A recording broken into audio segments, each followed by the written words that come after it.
مفتی خالد الازہری کے اصلاحی بیانات اور وظائف کے لیے مفتی صاحب کا یوٹیوب چینل سبسکرائب کریں۔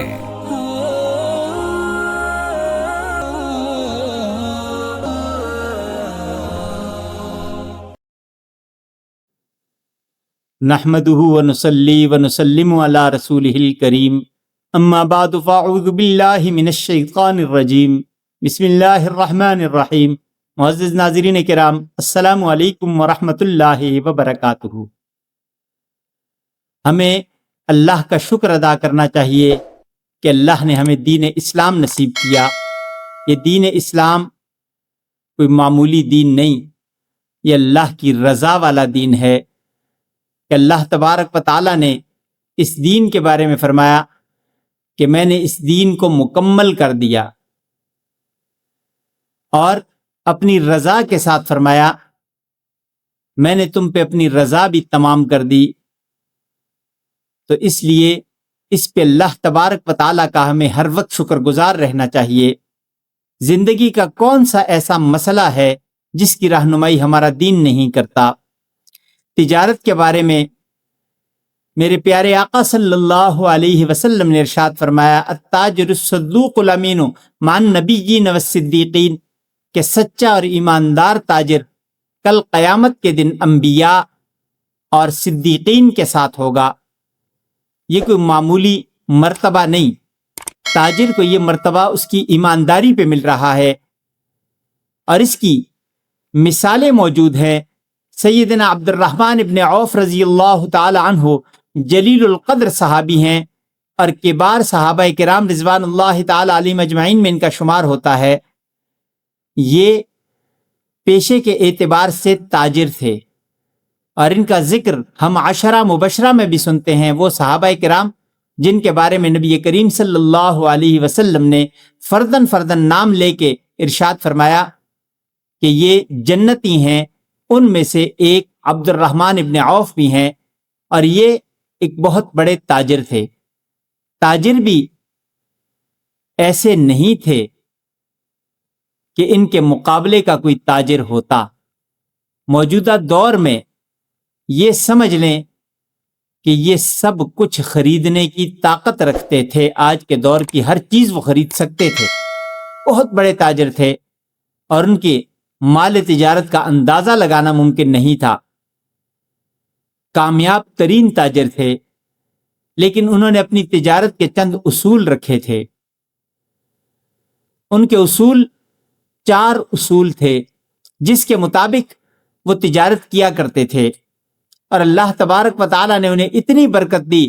نبی کریم صلی اللہ علیہ وسلم کی دعا کی برکت سے پیارے آقا صلی اللہ علیہ وسلم نے حضرت عبد الرحمن ابن عوف رضی اللہ تعالی عنہ کو برکت کی دعا دی تھی، تو اللہ تبارک و تعالیٰ نے انہیں اتنی برکت دی کہ خود سیدنا عبد الرحمن ابن عوف رضی اللہ تعالی عنہ فرماتے ہیں کہ نبی پاک صلی اللہ علیہ وسلم کی دعا کی برکت سے اگر میں مٹی خریدتا ہوں تو وہ حقیقتاً سونا بن جاتی ہے۔ ہم تو یہ محاورتاً سنتے ہیں نا کہ مٹی کو ہاتھ لگاؤ سونا بن جاتا ہے، لیکن وہ حقیقتاً ان کے ساتھ یہ معاملہ تھا کہ ان کے لیے اللہ تبارک و تعالیٰ اس مٹی کو سونا کر دیا کرتے تھے۔ کیوں؟ پیارے آقا صلی اللہ علیہ وسلم نے اپنے رب سے ان کے لیے دعا کی تھی، اور انہوں نے تجارت کے 4 اصول رکھے تھے۔ عبد الرحمن ابن عوف رضی اللہ تعالیٰ عنہ فرماتے ہیں کہ میں نے ان 4 اصولوں کے مطابق تجارت کی تو اللہ نے میرے مال کو اتنا بڑھا دیا کہ اس کے مقابلے کے کسی اور کا مال تھا ہی نہیں۔ 4 اصول کیا تھے؟ عبد الرحمن ابن عوف فرماتے ہیں میرا پہلا اصول یہ ہے، میں کبھی بھی مال تجارت ادھار پہ نہیں خریدتا۔ پہلا اصول، کوئی بھی مال تجارت میں لوں میں ادھار پہ نہیں لیتا، میں نقد پہ سودا کرتا ہوں۔ اور دوسرا اصول فرمایا کہ کوئی بھی مال تجارت میں ادھار پہ نہیں بیچتا۔ اب ذرا غور کیجئے گا کہ موجودہ دور میں خرید و فروخت سب ادھار پہ چل رہی ہے، سب کچھ ادھار پہ ہے، چیز کا وجود موجود ہے لیکن اس شخص کے سر پہ ادھار ہے۔ پیارے آقا صلی اللہ علیہ وسلم نے گناہگار کا جنازہ پڑھایا، بڑے سے بڑے گناہگار کا جنازہ پڑھایا، لیکن میرے آقا صلی اللہ علیہ وسلم نے مقروض کا جنازہ پڑھانے سے پیچھے ہٹ گئے۔ ایک شخص کا جنازہ تھا، آپ صلی اللہ علیہ وسلم جنازہ پڑھانے کے لیے آگے بڑھے تو پتا چلا کہ اس پہ قرضہ ہے۔ آپ صلی اللہ علیہ وسلم جنازہ پڑھانے سے پیچھے ہٹ گئے کہ ایسے شخص کا جنازہ میں نہیں پڑھا سکتا۔ اور جب بھی کوئی اور جنازہ ہوتا تو آپ صلی اللہ علیہ وسلم پہلے پوچھا کرتے تھے اس پہ کوئی قرض ہے، اگر بتایا جاتا تو آپ ورثاء سے پوچھتے یا باقی لوگوں سے اس کے قرض کا ذمہ کون لیتا ہے۔ جب کوئی قرض کا ذمہ لے لیتا اس کے بعد میرے پیارے آقا صلی اللہ علیہ وسلم وہ جنازہ پڑھایا کرتے تھے۔ یہ اس چیز کی تعلیم تھی، اس چیز کی تاکید تھی کہ مقروض وہ اللہ کے سامنے جائے گا اللہ کے بندوں کا حق لے کے، تو اس کا معاملہ کیا ہوگا۔ اس لیے اپنے معاملات کو صاف رکھیے، کم کھائیے لیکن نقد کر لیجئے۔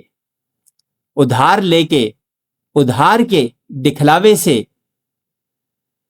زیادہ دکھانے سے بہتر ہے کہ نقد پہ تھوڑی چیز ہو، اور نقد میں سکون ہے، ادھار میں بے سکونی ہے۔ اور پھر آج کے دور میں تو ادھار کے ساتھ ساتھ سود والا معاملہ بھی ہے۔ ادھار کا نظام جتنا ہے تقریباً سبھی سودی چل رہا ہے، بہت کم معاملات بغیر سود کے ہیں، اور سود اللہ سے اعلان جنگ ہے۔ اسی لیے تو جس شخص سے پوچھو بڑے سے بڑا کاروباری ہو وہ پریشان ہے۔ پریشان کیوں ہے؟ اس نے وہ تجارت کے اصول چھوڑے ہوئے ہیں، سودی معاملات کر رہا ہے، اور سود میرے اللہ سے اعلان جنگ ہے۔ جب جنگ اللہ کے ساتھ کر رہا ہو تو بھلا اللہ کا بھی کوئی مقابلہ کر سکتا ہے؟ توبہ تائب ہونا ضروری ہے۔ تو عبد الرحمن ابن عوف رضی اللہ تعالی عنہ فرماتے ہیں کہ میری زندگی کے جو اصول ہیں تجارت کے، 4 اصول۔ پہلا اصول بتایا کہ کبھی ادھار مال نہیں خریدا۔ دوسرا اصول، کبھی ادھار مال نہیں بیچا۔ تیسرا اصول کہ جو بھی مال میرے پاس ہے میں نے اسے کبھی ذخیرہ نہیں کیا، ذخیرہ اندوزی نہیں کی۔ اس لیے اگر مجھے 1 پائی کا بھی فائدہ ملا ہے تو میں نے وہ مال دے دیا ہے، اس میں میرے اللہ نے میرے لیے برکت ڈال دی ہے۔ کیوں؟ کہ لوگوں کی ضرورت میں ان تک پہنچا رہا ہوں، اللہ مجھے اس میں برکت ڈال کے دے رہے ہیں۔ میں اگر مال کو روک کے ذخیرہ کر کے ذخیرہ اندوزی کا مرتکب ہوتا ہوں تو اللہ اور اللہ کے رسول کی ناراضگی میرے لیے ہوگی، تو میں اس ناراضگی سے بھی بچنا چاہتا ہوں، اور مخلوق خدا کی میں خدمت کرنا چاہتا ہوں۔ جب خدمت کی نیت سے کاروبار کیا جائے گا تو وہ کاروبار بھی وہ عبادت بن جائے گا، اور جب عبادت بھی دکھلاوے والی ہوگی تو وہ پھر وبال بن جایا کرتی ہے۔ اور چوتھا اصول فرمایا کہ جب بھی میں نے تجارت کی، میرے پاس جو مال آیا، اگر میرے مال میں کوئی عیب تھا تو میں نے اس مال کا عیب نہیں چھپایا، بلکہ گاہک کو میں نے پہلے وہ عیب بتایا، اس کے بعد پھر وہ مال اس پہ بیچا۔ اگر وہ عیب کے مطابق وہ مال کم قیمت خریدنے پہ تیار ہوتا تو میں اسے دے دیا کرتا تھا۔ تو ان اصولوں کے مطابق حضرت عبد الرحمن ابن عوف نے تجارت کی، میرے اللہ نے ان کے مال میں برکت ڈال دی، اور برکت بھی ایسی ڈالی کہ ان جیسا کوئی تاجر عرب میں تھا ہی نہیں۔ تو اللہ تبارک و تعالی ہم سب کو ایسی تجارت کرنے کی توفیق نصیب فرمائے جو نبی پاک صلی اللہ علیہ وسلم کے حکم کے مطابق اور آپ صلی اللہ علیہ وسلم کے سکھلائے ہوئے، آپ کے پڑھائے ہوئے صحابہ کے طریقے کے مطابق ہو، تو وہ کامیابی والی تجارت ہوگی، اور اس رزق میں اللہ برکت بھی دیں گے۔ اس رزق میں اللہ تبارک و تعالی ہمارے لیے ایسی راہیں کھولیں گے کہ دنیا ہمارے سامنے کھل جائے گی۔ دعا ہے کہ اللہ تبارک و تعالی ہر ایک پہ جو تجارت کر رہا ہے اس کے لیے برکتوں کے دروازے کھولے، سنت پہ عمل کی توفیق نصیب فرمائے، آمین۔